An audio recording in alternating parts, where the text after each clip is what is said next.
Hello, and welcome again to Living English. Today, we look at how to talk about what you hope for the future, and also a very small but very important word, if. But first, let's see today's episode of Sisters and Brothers. Now that Anne has found her brother and is going home, she has time for just one more meeting with her friend Sarah and Sarah's brother Steve. Here it is.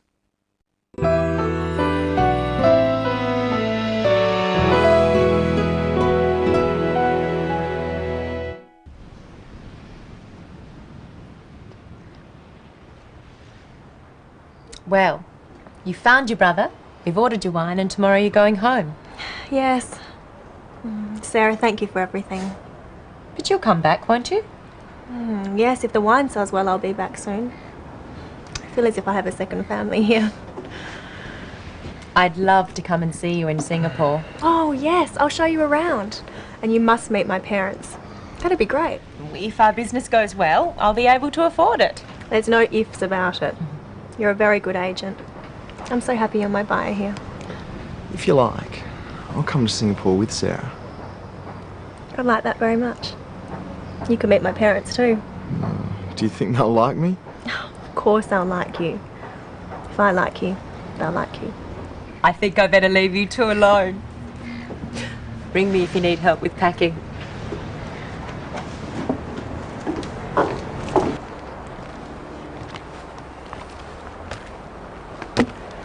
I've only just met you, and now you're leaving. But I'll come back. If you want me to. Let's look first at ways of expressing hopes for the future, telling someone what you would like to happen or wish to happen. Sarah wants Anne to come back to Australia. Yes. Sarah, thank you for everything. But you'll come back, won't you? Sarah says, "You'll come back, won't you?"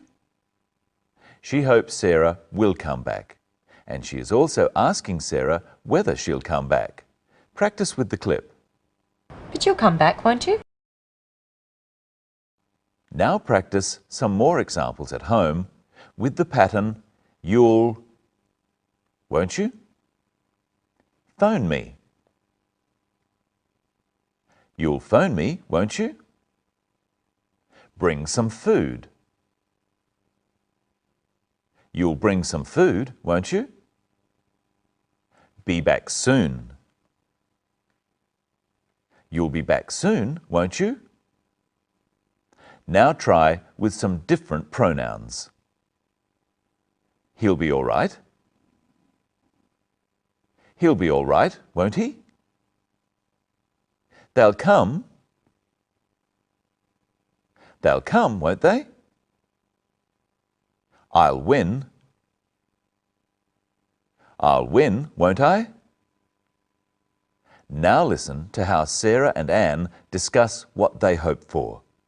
I'd love to come and see you in Singapore. Oh, yes. I'll show you around. And you must meet my parents. That'd be great.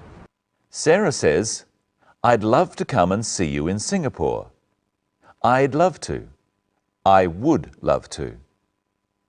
This is how we express things we really want to do. Not things we know we will do, but things we might do. Practice with the clip. I'd love to come and see you in Singapore. Practice at home with some more examples of I'd love to. Come to lunch. I'd love to come to lunch. Meet your friends. I'd love to meet your friends. Go to Sydney. I'd love to go to Sydney. Anne talks about what she thinks Sarah should do. Listen again. Oh, yes. I'll show you around. And you must meet my parents. That'd be great. Anne says, "You must meet my parents." Must is a strong word. Anne really wants Sarah to meet her parents. Must can also be used for an order. For example, you must not smoke inside, or You must stop at a red light. But in this example, Anne is telling Sarah something she really wants her to do. Practice saying, "You must meet my parents," with the clip. Oh, yes. I'll show you around. Oh, yes. I'll show you around. And you must meet my parents. Now let's look at that little word, if. First, let's look at how Anne uses the word if. Yes, if the wine sells well, I'll be back soon. We use if to talk about possibility, something that might happen or might not happen. This use of if is called conditional. So Anne says she'll be back if the wine sells well. The wine selling well is the condition for her coming back. There could be other conditions. Practice these using the phrase, "I'll come back." If I have enough money. If I have enough money, I'll come back. If you want me to. If you want me to, I'll come back. If business is good. If business is good, I'll come back. Anne is not sure that the wine will sell well. If she was, she would use when, not if. When the wine sells, I'll come back. Anne uses the word if twice in this example. Listen again. Yes, if the wine sells well, I'll be back soon. I feel as if I have a second family here. Anne says she feels as if she has a second family. As if is the same as like. She feels like Sarah and her family are her own family, her second family. Listen now to Sarah thinking about the future possibilities. And you must meet my parents. That'd be great. If our business goes well, I'll be able to afford it. There's no ifs about it. The condition of Sarah being able to afford to go to Singapore, of having enough money, is business going well. What does Anne say about this? There's no ifs about it. Anne says there are no ifs about it. This means she is quite certain that business will go well, and Sarah will come to visit. Well, there are many more examples of if in this episode. It's a very iffy episode. Let's look at some more. First, what is the condition for Steve coming to Singapore? If you like, I'll come to Singapore with Sarah. The condition for Steve coming to Singapore is Anne wanting him to. And what is the condition for Anne's parents liking Steve? Of course I'll like you. If I like you, I'll like you. The condition for Anne's parents liking Steve is that Anne likes Steve. And of course, we know that Anne does like Steve. Anne is really saying here that she does like Steve, so her parents will too. She could say, "I like you, so my parents will like you too." Hello, Michelle. Hello, Brenton. Hello, everyone. What do you think will happen if Anne and Steve get together? I think I hear wedding bells. And what have you got for us today, Michelle? Some experiments. First, I've got a balloon. What will happen if I blow air into this balloon? If you blow air into the balloon, it will get bigger.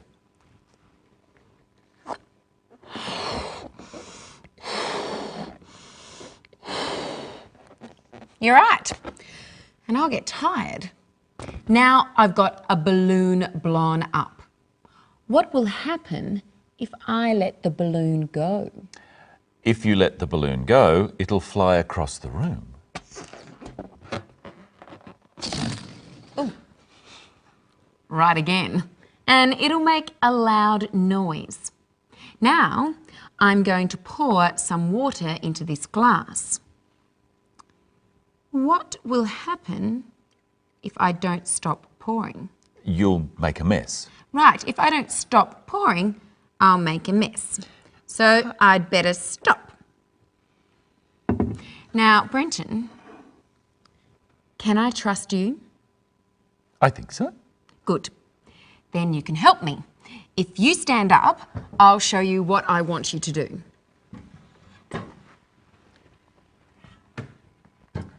Right. Now, I'm going to fall back and you're going to catch me. I think I can do that. If you don't catch me, what will happen? If I don't catch you, you'll fall. Yes. And if you don't catch me, I won't speak to you. Huh. Okay. Oh! Thank you. Let's try a few more examples. What will I do if he doesn't catch me? If he doesn't catch me, I'll fall. He doesn't help me. If he doesn't help me, I'll cry. He isn't nice to me. If he isn't nice to me, I'll leave. Now, Brenton, there's another way of using if. What's that? We can talk about things that may never happen. What's an example? Okay, here's a globe of the world. Where would you like to go? Oh. I'd love to go to Paris. But you're not going to Paris, are you? No, unfortunately. But if you went to Paris, what would you do? I'd go up the Eiffel Tower. If I went to Paris, I'd go up the Eiffel Tower. Look at the question again. If you went to Paris, what would you do? We use the past tense with if to talk about things that might never happen. Not things we are actually going to do or plan to do, but things we imagine doing. So, Michelle, where would you like to go? I'd like to go to Indonesia. And if you went to Indonesia, what would you do? I'd visit Borobudur. If I went to Indonesia, I'd visit Borobudur. Why don't you try a couple at home? I'll say a city or country and something to do. Rome. See the Colosseum. If I went to Rome, I'd see the Colosseum. Sydney. Visit the Opera House. If I went to Sydney, I'd visit the Opera House. And tell me, Brenton, what would you do if you won $1 million in the lottery? If I won $1 million, I'd give it all to you. I don't believe you. If I won $1 million, I'd travel around the world. What would you do if you won $1 million? While you're thinking about that, it's time for us to say goodbye.